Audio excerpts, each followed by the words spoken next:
Welcome to Foreign Correspondents. I'm Min San-hee with our foreign journalists to discuss this week's topic of interest. Good to have you again. Good to be back. Thanks.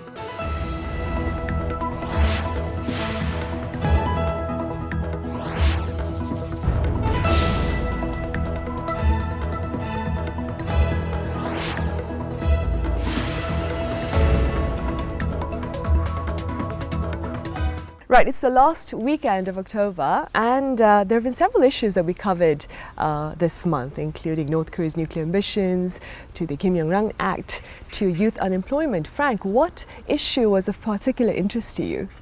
I think North Korea in particular, what's gone on since their nuclear and missile tests here in South Korea, and also the controversy over THAAD that I'm covering a lot, with a lot of protests taking place. Right, Eva, you were here with us when we were discussing youth unemployment. Aside from the issues that I mentioned, is there any that was of interest to you? Yes, I read this long piece. This is not like breaking news, but this is a feature story about gender inequalities in Korea and misogyny and how women are treated. And this was in a publication called Quartz. And this was very interesting and comprehensive piece. Right, I recommend. Right. Marcus, what about you?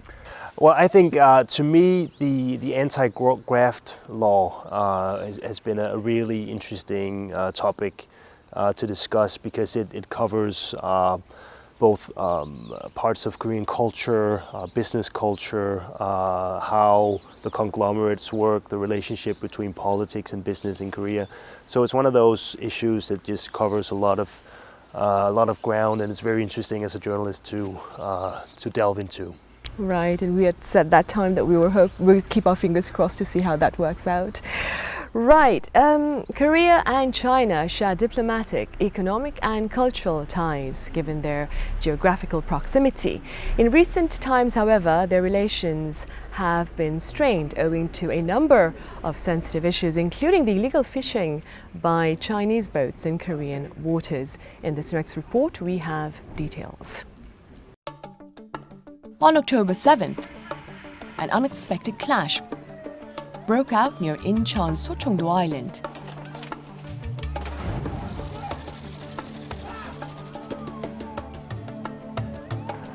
Chinese boats illegally fishing in the West Sea rammed a patrol boat from Korea's Coast Guard, causing it to sink.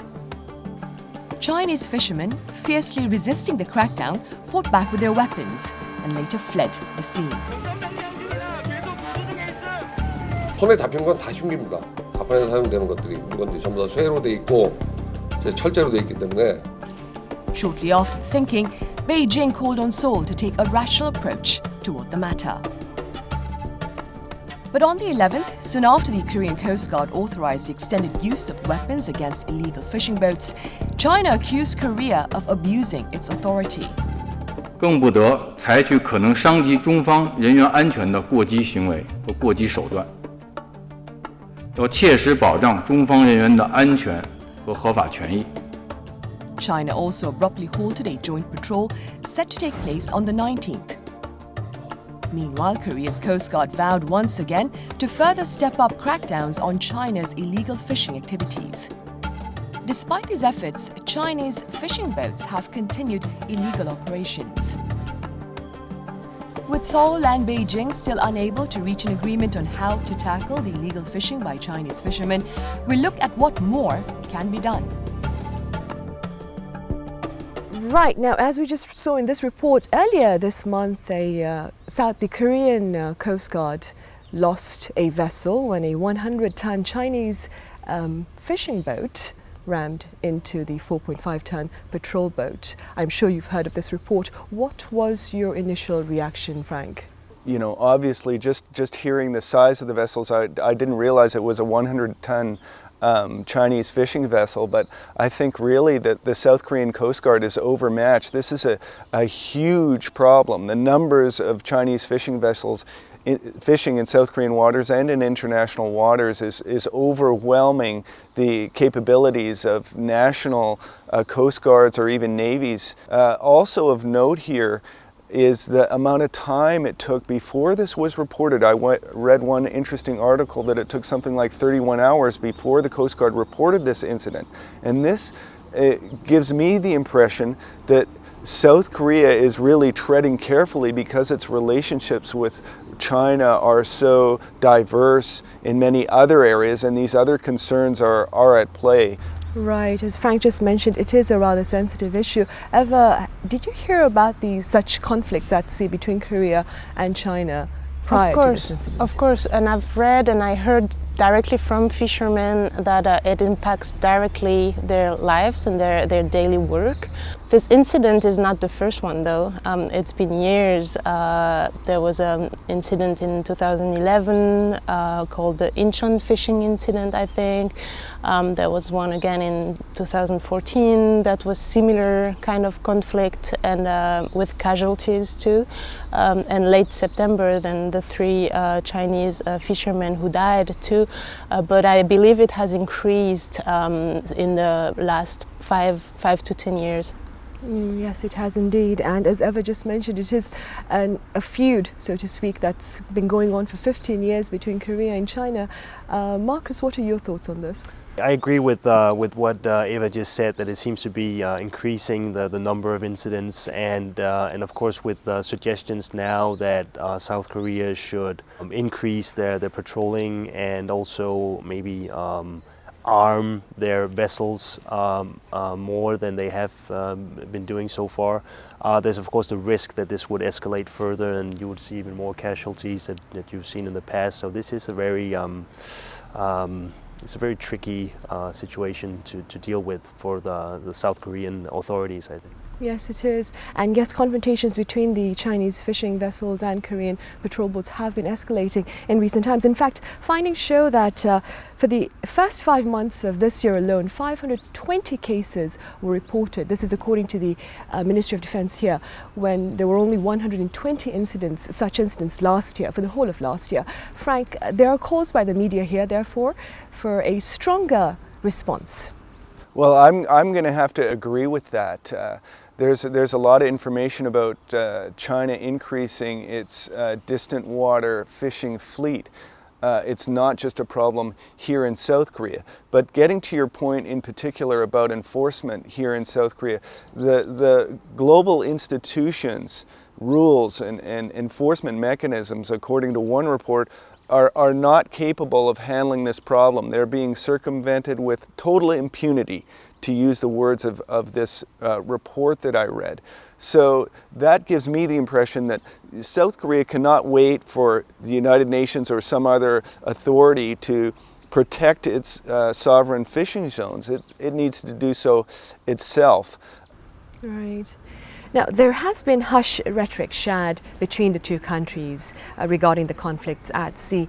But in one case, a Chinese media chose to question Korea's sanity over the incident at sea. Now, there have been politicians, of course, and pundits who have used strong words to describe the incidents. But is it appropriate, that is, to have a media organization using or name calling to describe the incidents? Intellectually, no. I don't think that that's the proper way to report on these issues, and I think, of course, there's a risk of sensationalist reporting further escalating this conflict. On a more human level, I completely understand the reactions that a lot of Koreans would have to something like this, because these kinds of incidents are something that appeal to not only nationalist sentiments in people, but also just some basic instincts. You know, I mean, here you got people from another country coming in on boats to your country, trying to steal your stuff, fish in this case, and then when you try to kick them out, they sink one of your ships. You know, it's a basic fear. Right. Now, at this point in our discussion, there is probably a lot of curiosity regarding the reason behind these rampant violations by these Chinese fishing boats. In our next report, we give you a few details.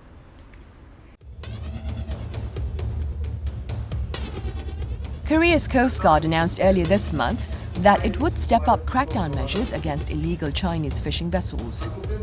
Even on this day, Korea saw about 120 Chinese vessels emerge near the 5 West Sea islands. Unauthorized Chinese fishing boats have become a source of fear and concern for local fishermen in the area. 그렇죠. 중배들은 무섭죠. 아마 흉기도 휘두르고 이러는데 안 무서운 사람이 어디가 있어요. According to one study, the number of Chinese boats that appear near the de facto maritime border, the Northern Limit Line, in the West Sea has nearly doubled over the past 2 years. Then why are so many Chinese companies engaging in illegal fishing? Excessive competition, as well as the depletion of marine resources from pollution around the country's coastal regions, have been cited as some of the reasons. The volume of seafood consumed in China, as well as their prices, have been on the rise. Because of this, despite the risks and harsh criticism, companies are seeing illegal fishing as a lucrative solution to their problems. But it's not only fisheries that China is after. China, in many ways, has become a gaping black hole for resources. Some experts describe China as a black hole of natural resources. Frank, do you think this is an accurate description? No, I don't think that's fair. I think if we look back at the Industrial Revolution that advanced countries went through in the 19th and 20th century, we enjoyed a level of development and really resource accumulation and use for many, many years before China's Industrial Revolution really began. Also, when you look at the population of China, there's 1.4 billion people in China. That's almost 20% of the people on Earth. I don't think we need to think about the consumption of the millions and billions of people in China and in India. We need to think more about our own consumption in the West, in North America. We need to look at the whole world and adjust our consumption of resources and even our lifestyles if we're going to have a sustainable sort of planet. I agree with Frank. I think just one element to look at to be convinced of that is the GDP per capita. The one in China is not as high as in our countries, or I think it's 3 times lower than the one in Korea. So I think it's unfair to call it an excessive consumption. And also, China right now is investing heavily in green technology. So there is the hope that they're going to reach the level of prosperity that we have in our countries through a more environmentally friendly way that the ones that we've taken, I think. As the socio-economic status of the Chinese rise, there are expectations for consumption to rise as well. Do you see this as positively affecting international relations or negatively ever? Well, of course, it will always have 2 sides, the positive from China's perspective, obviously, and also because this will boost the economy, and that will be good for all of China's partners, including South Korea. But this will keep having an impact, and an even bigger impact than today. For example, the daily lives of the South Korean fishermen. I went to Baekneung Island in 2013. At that time, Kim Jong-un had threatened to bomb that island. So I went there to see if the inhabitants were scared and how they would react to those threats. And I met some fishermen there on the beach and in their boats. And actually, they told me what they were fearing more than North Korea were those illegal fishermen, Chinese fishermen, coming and stealing their work. I see, that's quite sad. Korea's dispute with China is not unique. There are similar conflicts involving China as well as other countries around the world. We have details in this following report.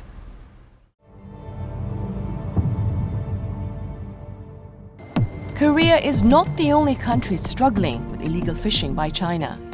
Indonesia is tackling this problem by blowing up Chinese vessels, while Argentina has opened fire on illegal boats. The ocean has vast natural resources. With the rich diversity of resources ranging from fisheries to minerals, it's a valuable asset to which every country wants better access. This is why countries continue to clash at sea to expand their territorial waters and collect more resources. In the 1990s, a fishing dispute broke out between Canada and Spain, dubbed the Turbot War. And many countries, including Russia, Canada, the US, Denmark, and Norway, are currently claiming ownership over the resource-rich Arctic Sea. The battle for marine resources is a fight many countries will continue to engage in as they seek more ways to expand their influence. Now, as we just saw in the report, Chinese fishing vessels have been involved in disputes all over the world, with countries like Indonesia and Argentina choosing to take stronger measures, much tougher measures than the ones taken by Korea. What are your thoughts on this, Frank? Well, to be honest, I think the South Korean Coast Guard is really overwhelmed by this problem, and it's something that's developed bit by bit over, I think, the last 10 to 15 years. There was a crackdown that took place for 8 days in June where the South Korean Navy, I think, armed forces were involved. They captured 2 vessels out of 56 and something like 65 nets. In other cases, they haven't captured as many vessels, and we've seen even South Korean citizen fishermen capturing vessels. Once this happened, I think this year, and it happened again back in 2005 or the early 2000s or something, where they captured 4 vessels. My position is that South Korea needs to take an overwhelming response to this, to encourage Chinese fishermen to understand that it's not going to be successful. And I think calling in the Navy and much stronger measures, much stronger responses from South Korea's military will be required. Right. Do you agree, Eva? I do agree. China says that it will try to prevent those illegal fishing. It says it will try to educate its fishermen, that it will punish illegal fishing, but so far, as we see, it has not been successful. So countries don't have any other choice but to react, and to react strongly.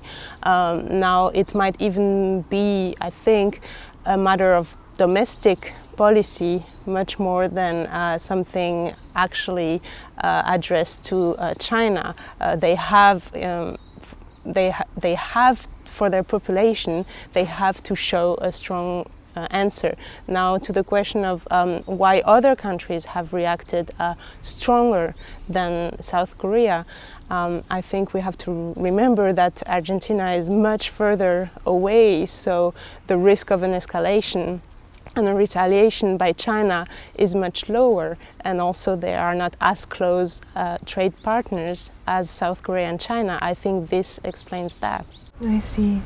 Moving beyond the boundaries here in Korea, the North Pole is a subject of competing claims, as countries including the United States, Denmark and Canada seek to define their boundaries in the Arctic.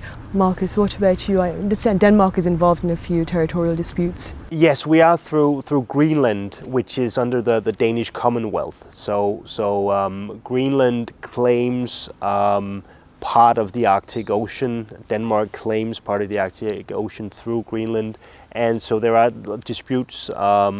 A lot of countries are engaged in disputes in the Arctic Ocean at this stage, and I think it's going to be a major battleground in the future, diplomatic battleground, the Arctic Ocean, because of the access to the natural resources. With the ice melting, global warming increasing, a lot of ocean is going to be more accessible. And also it's going to open shipping routes from Europe to Asia, which is going to be a very lucrative. I see. As opposed to the violent confrontations here in this part of the world, in Denmark, I understand there's an interesting way of dealing with such territorial disputes. Well, we've had one of the most peaceful territorial disputes, I think, with Canada in the past. So Denmark and Canada, they both claim the same small rock in the waters between Greenland and Canada. It's called Hans Island, and it's basically just a small rock the size of a football field. There's nothing there of any interest, but both countries claim that land, and it's been known to be one of the more peaceful disputes, because when the Canadian Army patrolled those waters, they would put up the Canadian flag on Hans Island, and then few days later, when the Danish Navy patrolled the same waters, they would go up on the island, take down the Canadian flag, put up the Danish flag, and then leave a bottle of Danish schnapps there for the Canadians. And the Canadians would do the same a few days later, weeks later, and they would leave a bottle of Canadian whiskey for the Danish Navy. So very friendly dispute there. But this is 10 years ago, and I think it speaks to the development in the Arctic region, that even though that friendly dispute between Denmark and Canada now has a different character. So now diplomats are involved in both countries trying to draw up the line. The line has been drawn up to make it clear exactly where Greenland's territory ends and Canada's begins. The dispute about Hans Island hasn't been solved entirely yet. Right. Eva, what do you see as a possible solution perhaps to the ongoing conflict between Korean Coast Guard officials and Chinese fishing vessels? I think China and South Korea should keep trying to find an agreement on that. We might think about also a regional agreement, a sort of security architecture on the model of the European Union, for example. We could also imagine more interventions by the UN Command. They have intervened, I believe, last summer for the first time, and they have patrolled together with South Korea. That might be efficient, and I think we cannot talk about that issue and not mention the northern limit line and the fact that this Chinese illegal fishing have been happening around that zone, and that's a crucial point to understand the issue, I believe, because if South Korea doesn't answer as strong or as fast as it could, it's also because it's happening there, and it is a very dangerous region. It's right, I mean, the North Korean artillery is right there, and that's a potential risk for escalation. Yes, I have to agree with this. There was a part of the 2007 Nomuyan Kim Jong-il summit was to share the fishing waters of the Western Sea border, and that was kind of cast aside by the next government here in South Korea. The issue of North Korea is very, very important because China has been signing fishing agreements with North Korea. And so overfishing in North Korean waters by Chinese vessels maybe isn't as a big a concern with the sort of dictatorial government that you have in North Korea, but it's affecting South Korean fish stocks with the crab on the west coast and the squid on the east coast. Well, the topic for today's discussion began with illegal fishing by Chinese vessels in Korean waters and moved on to include defining of maritime boundaries by other nations. What is your assessment of today's discussion? We'll start with you, Marcus.